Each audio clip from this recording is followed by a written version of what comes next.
worked on. The city is super organic, right? It's not like a chessboard layout, but the layout of the city is crazy, and you can tell that it grew in phases, right? Where buildings have been built on top of each other, and I guess the mega buildings that we have showcased are a great example of this.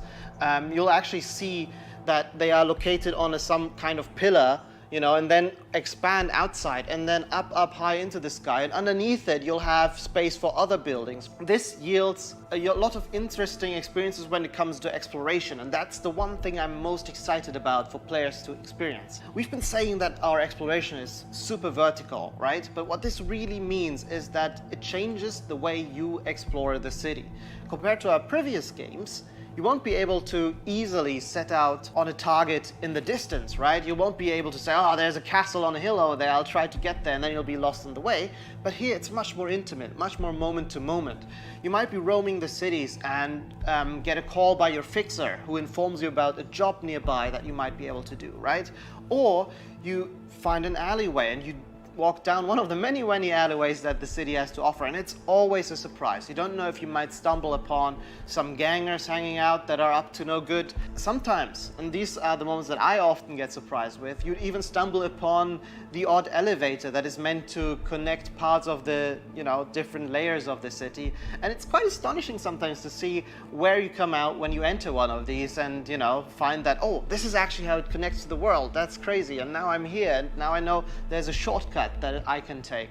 And again, this all serves to really enhance this sense of wonder that we all come to love from open world games, and the whole city is built to cater to that. I mean, you guys have really brought NightCity to life, and I really want to make a point of that. It is a living, breathing city. So as a level designer, can you give us some insight into those little touches that you guys have made? Because I hear you guys have even been placing rubbish by hand. Oh yes, we've been placing quite a bit of rubbish, and that's certainly one of the more glorious parts of being a level designer or an environment artist, where you get to litter the streets that you've spent time building with the garbage. But it's details such as this that we find really important to make the city feel alive, and also we take great pride in the process of making this, right? We have a lot of fun actually placing a lot of what we call mini stories, right?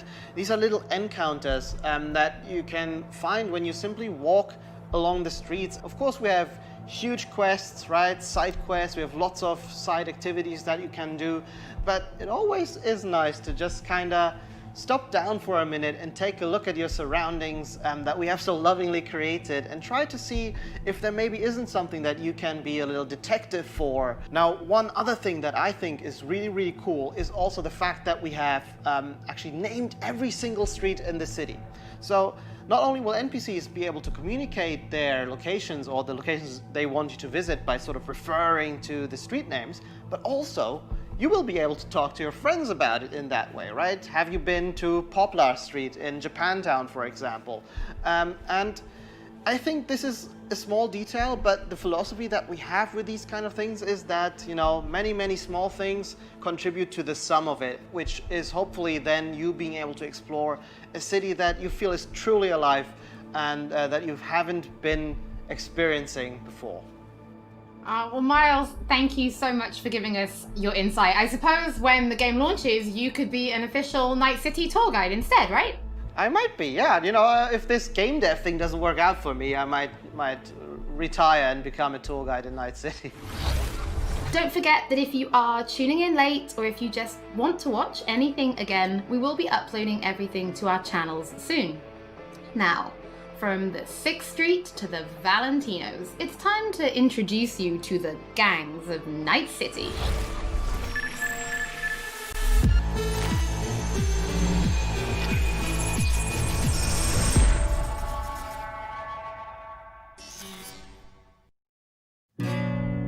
You know how things work in NightCity?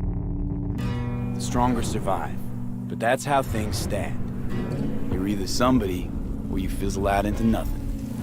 NightCity ain't a city that lets you get by without buddies. Be very careful, my friend. We are all so far from home. Which gang's the city's biggest and baddest, according to the NCPD? Scavs hold the body count title. Or Maelstrom, depending on the season.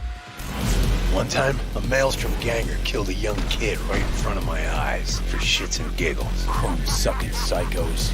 And who the fuck are you to say what can and can't be? I'm gonna introduce you to our meat grinder. About time we had some fun! Think Maelstrom never forgets? Never! I hate these Borg fuckers. Just a gang like any other, right? I'll take the Valentinos.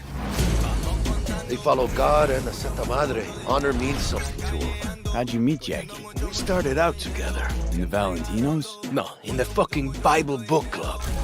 I gotta give style points to the Valentinos. They have a punishment for Gangster life, puto! Quick shout out to everyone in Haywood and Santo Domingo. Lately, the Valentinos and 6th Street have had a bigger bone to pick. 6th Street. Why'd they want to wipe you? Can't fucking stand Tinos? Fucking scum! I've dealt with 6th Street before. We do the run, they'll transfer the cred. Come on, let's go before 6th Street shows up. Shot! Any more Second Amendment fans in the house, huh? Hate those bastards. Vomit lofty patriotic bullshit all day. Time to bring on the future. Any idea how many attacks from behind the Black Wall we neutralized? If the Voodoo Boys breach the Black Wall, we'll all be fucked. Voodoo Boys. Urban myth, I thought. Just net runners spooking each other. No such gang. You know, I heard a few things about you. The Voodoo Boys. Best runners in town. You do not steal from the Voodoo Boys. I see you, always. For them, Pacifica's just Haiti 2.0. Their own island, cut off from the rest of the city. This is our turf, our home. Until last week, the animals crawled in.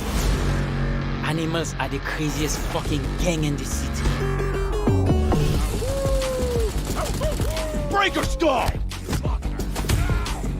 Animals aren't the play here, are they? They're hired muscle. Someone else needed them. I fucked you over, you fucked the gang over. Somewhere at the start of the story, somebody fucked the corp. See how this works now? My husband's new Westbrook, very high in the tiger claws. They did what made the best eddies, sold sex and black market tech.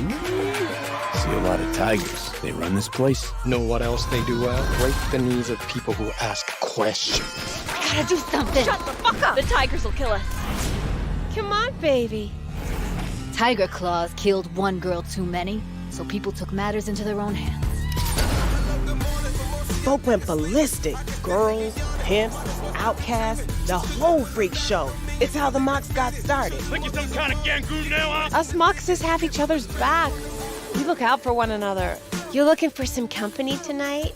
How'd you hook up with the Mox? I thought Susie and the gang could really change something in this city. Moxes and nomads don't seem so different. Both seem to yammer a lot about community, solidarity. Tell me about the Badlands. Not much going on out here, huh? Au contraire. This is an ecosystem. Nomads, Raft and Shiv, corporations, and drifters, they form a complete whole. Remove one part, the delicate balance topples. Here in the Aldecaldos, it all stays in the family.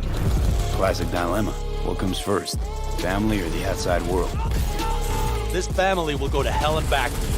Everyone in this city lives in their own bubble, and either you fly high or sink into quicksand.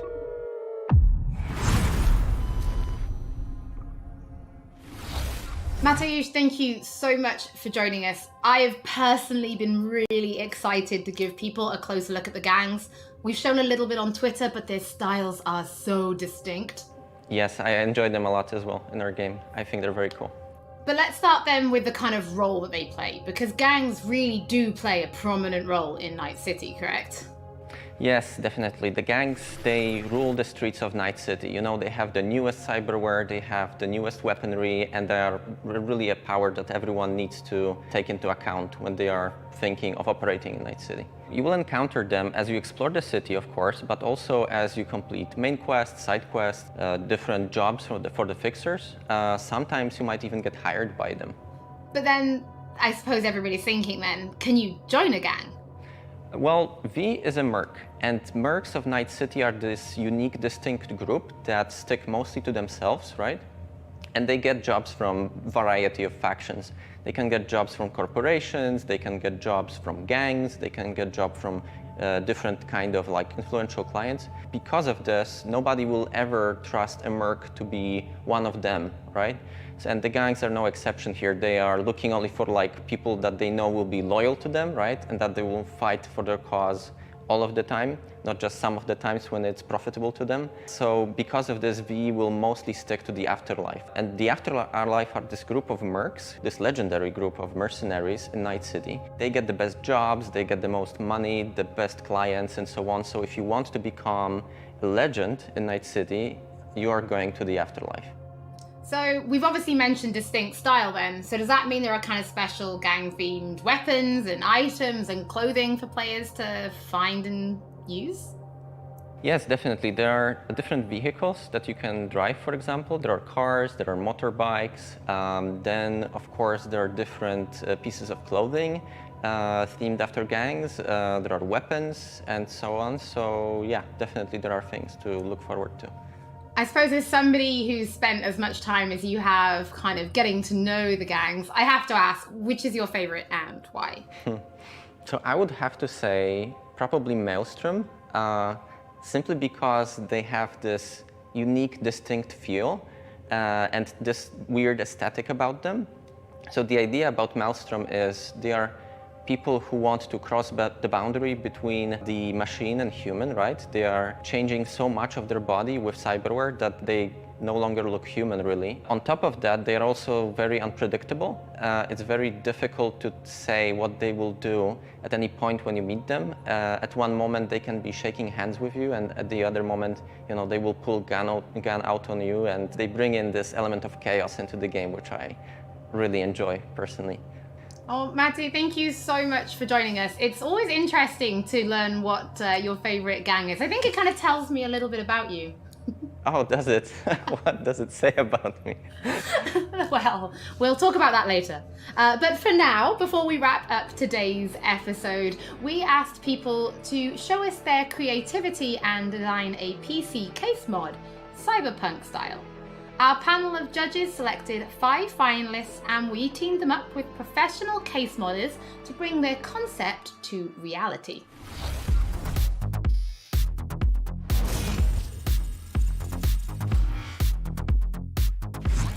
These 5 amazing designs will be fighting for the main prize, an Alienware Aurora PC along with other awesome gaming peripherals, brought to you by our partners, Alienware, Nvidia, and SteelSeries. Let's see the mods. I absolutely loved this one. The whole aesthetic works with each other. Absolutely next level. Honestly, kind of terrifying.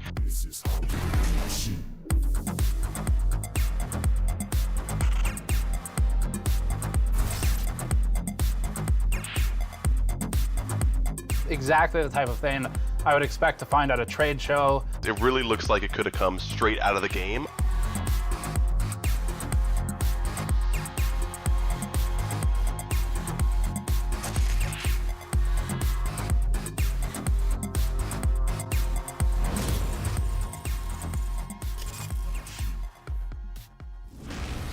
To watch the full PC case modding video and to get more information about when the winning design will be available on charity auction, stay tuned to our social media channels.